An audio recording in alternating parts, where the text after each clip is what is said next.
Big boss चाहते हैं कि आपको यह बताया जाए कि बिग बॉस 17 के विजेता मुनव्वर फारूकी हैं। हाँ जी, बिग बॉस 17 खत्म हो चुका है और मुनव्वर फारूकी ने अभिषेक कुमार को हरा दिया।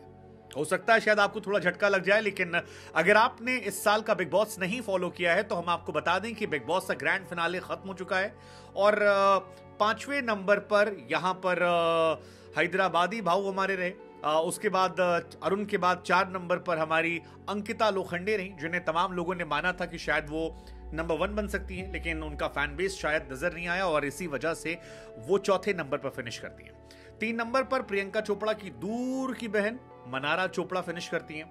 2 नंबर पर हमारे अभिषेक कुमार आते हैं, जिनके लिए इश्क और उनकी जर्नी काफी इंटरेस्टिंग रही। लेकिन नंबर 1 पर जो कहानी खत्म होती है वो मुनव्वर फारूकी की होती है और मुनव्वर फारूकी को लेकर ज्यादातर लोगों का यह मानना था कि ये शो वो जीत जाएंगे। शुरुआत में उनकी शायरी, उनका अंदाज, बाद में उनके इश्क के चर्चे, अलग अलग लव अफेयर्स, लव ट्रायंगल, उसको लेकर काफी हंगामा, सियापा। लेकिन इस सियापे हंगामे के बीच में मुनव्वर फारूकी की फैन फॉलोइंग ने उनका साथ रखा और शायद टफ कंपटीशन ना होना प्लस उनकी पॉपुलैरिटी का ज्यादा होना उनकी जीत की वजह बना। अब हमें लगा कि जब मुनव्वर फारूकी के बारे में इतनी बातें आपको बता ही रहे हैं तो कुछ बातें हम आपको और भी बता दें जो शायद आप जानते नहीं होंगे। मुनव्वर फारूकी कहां से आए, कैसे आए, तो हमें लगा क्यों ना मुनव्वर फारूकी के बारे में कुछ आपको बताएं। मुनव्वर मेरे हिसाब से जब पहली बार चर्चा में आए थे तो वो 2021 में आए थे।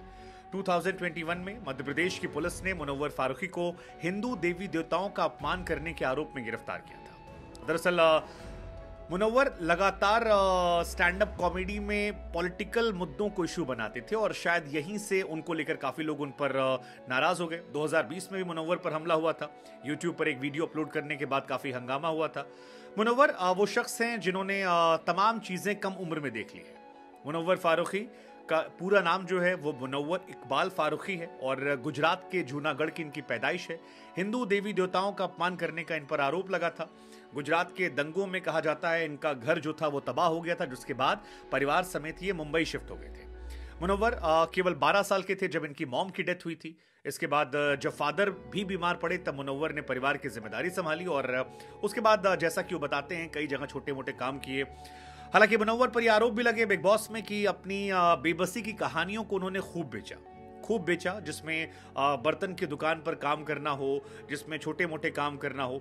लेकिन मुनव्वर का यह मानना है कि ये उनकी जिंदगी का वो सच है जिससे वो ढकना नहीं चाहते हैं और उन्होंने काम किया तो उसको बताते हैं।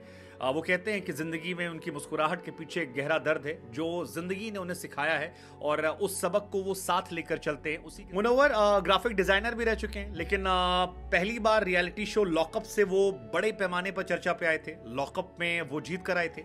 हालांकि लॉकअप में जब वो गए थे तब उनके इश्क की चर्चाएं भी काफी ज्यादा हुई थी। अंजलि अरोड़ा से उनके इश्क की चर्चाएं हुई थी। मुनव्वर पर वुमनाइजर होने के अक्सर आरोप लगते हैं। मुनव्वर पर यह आरोप लगता है कि मुनव्वर अपने इमोशंस से लड़कियों का दिल जीत लेते हैं और कई लोगों का इस्तेमाल करते हैं। हालांकि ये उनकी पर्सनैलिटी का हिस्सा है। कई मुनव्वर के फैंस का मानना है कि अगर लड़का हैंडसम है, लड़का स्मार्ट है तो फिर दिक्कत क्या है।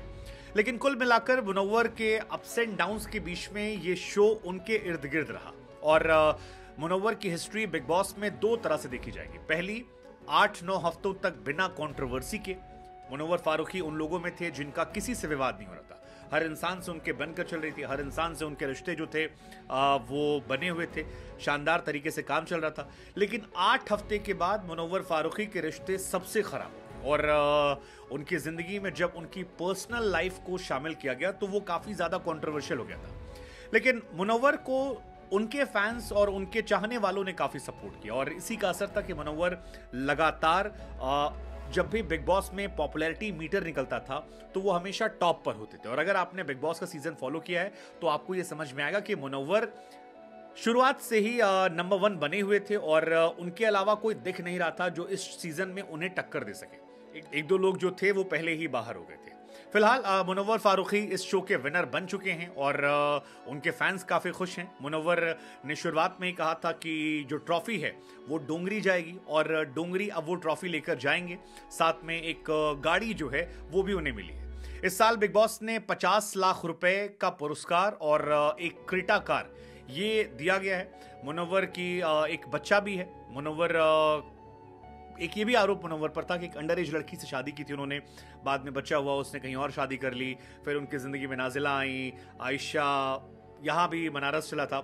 लेकिन इन सारी चीज़ों के बीच में हम साइड करते हैं, मुनव्वर फारूकी ने अपने दम पर काफ़ी फैन बेस इकट्ठा किया है और वो फैन बेस का उनको फ़ायदा मिला है। दूसरा, मुनव्वर फारूकी फर्स्ट मुस्लिम शख्स हैं जिन्होंने बिग बॉस जीता है। अब तक किसी भी मुस्लिम व्यक्ति ने बिग बॉस नहीं जीता था, सो मुनव्वर वहां भी हैं और मुनव्वर को भी उनके धर्म का फायदा मिला, काफी फायदा मिला। मतलब मुस्लिम कम्युनिटी ने उनको बहुत सपोर्ट किया है। जैसे एल्विश के जमाने में हमने कहा था कि एल्विश के जीतने की 3 वजह थी, एक उनका धर्म वो जय श्री राम वाला, दूसरा एल्विश का यादव होना जो कास्ट सपोर्ट था, और तीसरा उनका बेबाक होना। मुनव्वर के साथ भी ऑलमोस्ट वही कहानी थी। मुनव्वर के जीतने की भी 2-3 वजह थी, एक उनकी शेरो शायरी जिसने पॉपुलैरिटी बढ़ाई, दूसरा उनका मुनव्वर फारूकी होना जो उनकी कम्युनिटी में उनको पॉपुलर करता था, और तीसरा उनके इर्द गिर्द शो रखना, उनकी स्टाइल। तो आई थिंक ये था हमारी तरफ से मुनव्वर, उनके चाहने वालों को ऑल द बेस्ट, और बाकी सबको भी